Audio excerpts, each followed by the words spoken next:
Hello, everyone.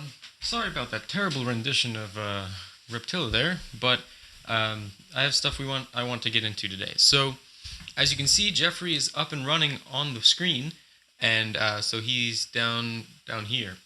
And this is because I did actually have the time to make the updates to the AI and to upgrade the environment project to a more deep learning esque AI and neural network. Now, I did want to talk about the previous project, which was the ball drop task with the deep learning. And so that was, as you will know from the previous stream, the first attempt at it was not very successful, simply because the score that it reached when it reached exhaustion and was not going any further was significantly lower than the original AI. And I expected the deep learning to not have too big of an effect on the ball drop task simply because there are not many variables to play with, and deep learning thrives in an environment that is very complex as opposed to the simplistic nature of the ball drop task, which is accomplishable through a average neural network. So I did make the upgrade to it, and what that upgrade was, if you did not know, if you didn't hear, was that I made a change to the way that variables are added to the list of possible variables to choose from.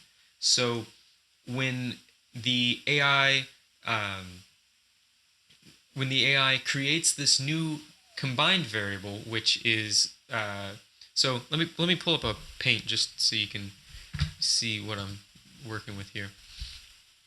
So when when you have the AI, and so I've explained this a couple times. So we'll have maybe x, y, and z as our input variables, and so then you have your outputs over here. I don't know. We'll just put some dots, but a normal neural network will put decisions in here that will look at these variables and make decisions based off of these variables. And so this is what we're looking at for a normal neural network. Now I'm just giving a pretty brief overview because I have talked about this in the past. So what deep learning does is every generation, when you have your original inputs, there's a possibility for a mutation that will cause a combination of these inputs. So maybe it will take the X and the Y input and it will add them together.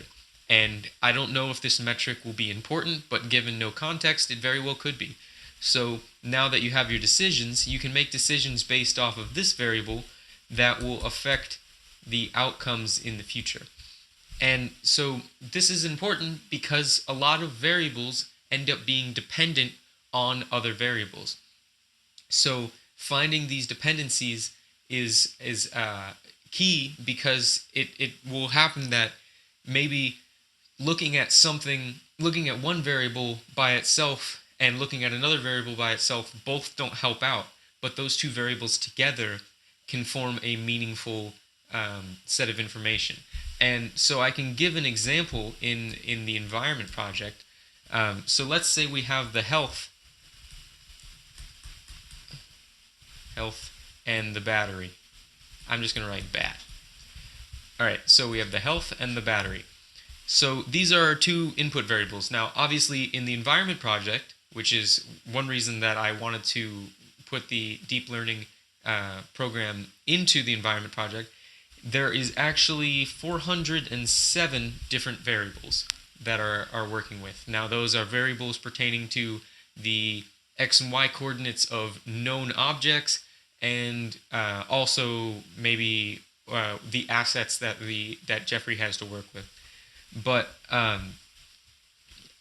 so an example of why deep learning would be important, or these combination variables would be important, is perhaps uh, this dual concept of health and battery. So because Jeffrey has two things to worry about and two things to manage, there may not be a specific threshold that one will cross that will say that he needs to do something different. So you have your health bar here, and you have your battery bar here. And so what I'm saying is, if you have these two bars here, then there isn't necessarily some hypothetical threshold that will be the spot that is the best time to switch up what you're doing. But what might be a something that the AI can look at is maybe there's some formula that is a function of both the health and the battery that will give out an outcome. So this formula, this f of h and b, is what these combinations are building. So maybe this is something where there's the health times some scaling factor. We'll just say times c, and then the health divided by battery will equal something. And so this value is something that you can use in order to create sort of your own fitness score for the environment. Now, there is an overall fitness score, the one you can see up in the corner of the screen there. And so that fitness score is what the program analyzes afterwards.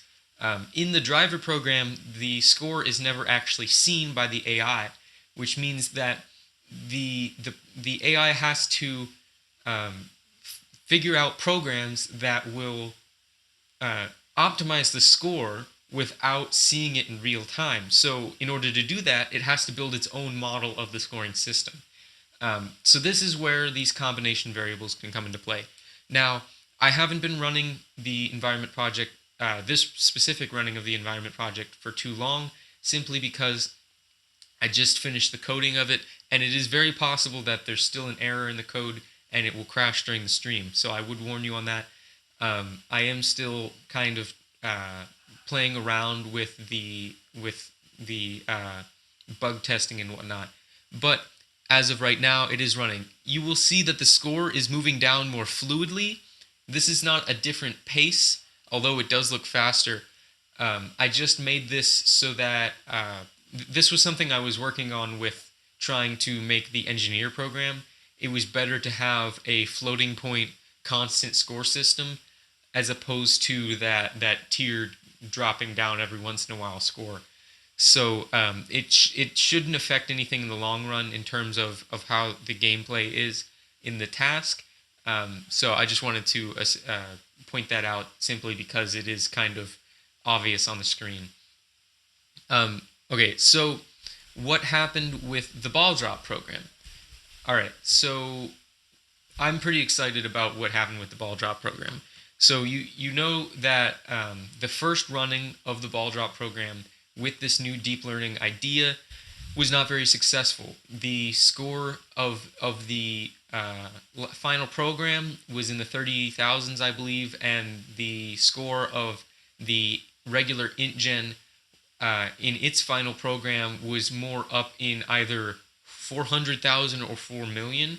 So there was a significant difference in that final score area. Now, when I actually I can pull it up real quick. When I was working with this new running of the ball drop program, the final score is, let me count this out, 1, 2, 3, that is 2.75 billion. And so it is a little bit misleading because it wasn't necessarily a significantly more intelligent program. It was more efficient though. So I'm actually going to try and pull this up on the screen. I think I have this program all set up. So I just want to show you what the last program ended up figuring out. So I'm going to adjust it so that it doesn't save out its information, and I can run it as many times as I want. All right. So let me switch it over here to the ball drop. And all right, it's we're actually gonna have to say goodbye to Jeffrey for now, just so I can show you guys this. But I will keep you updated on that environment project in the future. Um, but hold on, I'm sorry about the scrambling here. Okay, so if I now run this program, there we go. And there we go. So you can see it has formed that L shape and it's flipping back and forth. It catches the ball and it's following the ball. So when the ball goes to the next one, it will switch back and catch it. Now, this does look relatively normal compared to the previous, and it got really lucky with the ball placement there. This does look relatively normal compared to what we've seen in the past. And so you can see it actually got is that 4 billion or 45 billion? I believe it's 4 billion. So that's double what its score was. But remember, the best score that it gets is actually an average. So it is not always going to be this lucky, but it is a very smart program. So it catches the ball 3 times most of the time. So if I had to estimate, it would be about like it would catch like 2.5 of the red balls each time it's run. We can run it one more time just to see if it does anything different, but I'm not sure that it will. So there you go. It didn't even catch the ball that time. So there is it's not perfect, and that's the key here. Is so when I'm looking at the decisions here, and I want to see if I can actually get this pulled up on the screen. Um,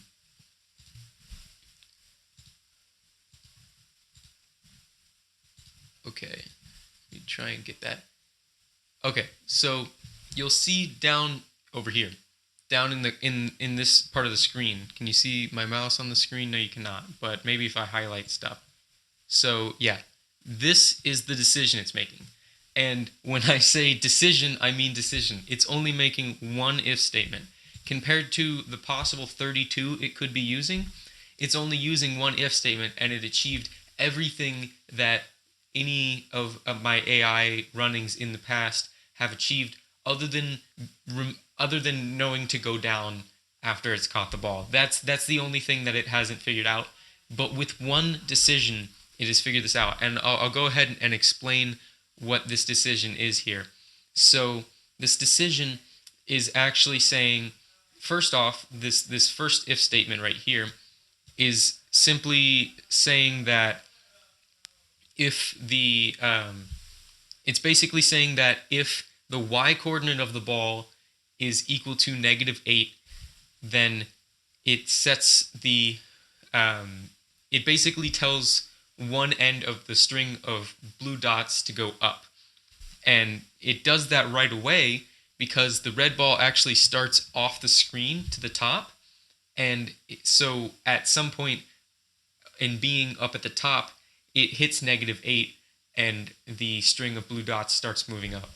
And once it starts moving up, nothing happens to turn that to a different direction. So it continues to do that. So then this elif statement here is the important one. This is the censor statement. So it's not perfect because of this number 12 here, but it is pretty cool what it figured out. So it's taking it's taking an end of the string here, and it's telling the end of the string to move to one side if the ball is. So hold on, let me start over. So this, let's just start with the first side of this equation. So it has x1 minus a. A is the x coordinate of the ball, of the red ball, and x1 is the x coordinate of one end of the string, which happens to be the trailing end when it's moving up. So what we see is that when the x coordinate, when a is a very large number, then we find that a is a large number compared to x1. We find that it will move in one direction, but if not, it will move in the other direction. And what's cool about this term actually being insignificant after the first run is that when we see this come into play, it only comes into play once, and then this part of the if statement is immediately skipped for the rest of the run until the ball is up top, and then it gets confusing. But so then this is the actual if statement we're seeing at during most of the running. And so what you'll see is actually when it I'm sorry about the glitching on the screen. That's a problem with Open Broadcaster. So what you'll see when you're actually viewing this running of the ball drop is that if the ball drops really close to that end of the string, it doesn't know what to do because it's within this x this 12 that it's given. If this were a 0, that would be perfect because that would mean that there would be no gray area. So the reason that I say that is if A is actually 12 less than x1, then it doesn't make actually so sorry 11. If A is 11 less than x1, then it won't make this move to switch to go towards it. It will actually continue to move in the other direction, and so that's why we see that there's sort of a delay before it gets to it. But all in all, when you look at it in terms of if it catches on to where the ball is while the ball is still high in the air, or if the ball is far away from it, it will go find that. So we can run it one more time just to see that happen. So you can see it's flipping back and forth there because the ball was in the threshold right there on the line of the sensor. So it's switching back and forth in order to catch the ball. So now I think it actually dropped it there off screen, but so that's the general idea. And so this was really cool because when it was running, I wasn't expecting this significant of a change in the background to still provide the exact same answer. And that's the beauty of programming, and that's the beauty of AI, is that one, you don't know the answer for AI, and two, in programming, there's never just one specific answer. There's always different ways you can solve a problem. So this is a cool insight that we've seen, and it's interesting to see that the deep learning even had an effect on just this simple little game, which is promising for the Environment Project because, like I said in the past, the Environment Project has not shown much progress in terms of gaining intelligence. And I think that's due to the fact that there are so many variables to deal with. So with this new addition, I'm hoping, although it will take time because obviously in the short run, a less sophisticated AI will beat out a more sophisticated one. But in the long run, the deep learning AI should produce a higher intelligence product. So I'll see if I can get Jeffrey running back again. I just wanted to show off that ball drop with you guys. There's not too much more I wanted to talk about, but I'll switch it back up to, there we go. And so in general, I have been working on my other projects. So with my comic, I have an entire page done on the second on the second episode of that. So that will be coming to you shortly. Although it does take time, and I do think that I am making this one significantly longer than the previous episode. So you can be excited for that, but at the same time, it will take a little bit longer. I am trying to get one frame at least done every day so that I'm continually making progress. I will be updating you on how Jeffrey is doing in the half of a week to come. And also, I do not know if I will be able to stream on Saturday, but if I can't stream on Saturday, I will stream on Sunday. So you have that to look forward to. And I look forward to talking to you on Sunday or Saturday. I will keep you posted on Facebook. I think that's going to be my new way of reaching out to people. That is something I do want to mention. I actually have, I believe it was 55 likes on the Facebook page, which is more than double of the subscribers that I have on YouTube. So if you are watching this and you are liking my Facebook page, but you don't have a but you have a YouTube channel, come over and subscribe, because this is where the main content is going to be. You're just going to be getting little snippets here and there on the Facebook page. But it is nice to be on the Facebook page, because then you will get to know when I will be streaming on the YouTube page. So that's all I have to say. I don't want to make this run on too much longer, because I'm trying to keep these updates a little bit shorter. But I want to thank you for watching, and I will see you over the weekend.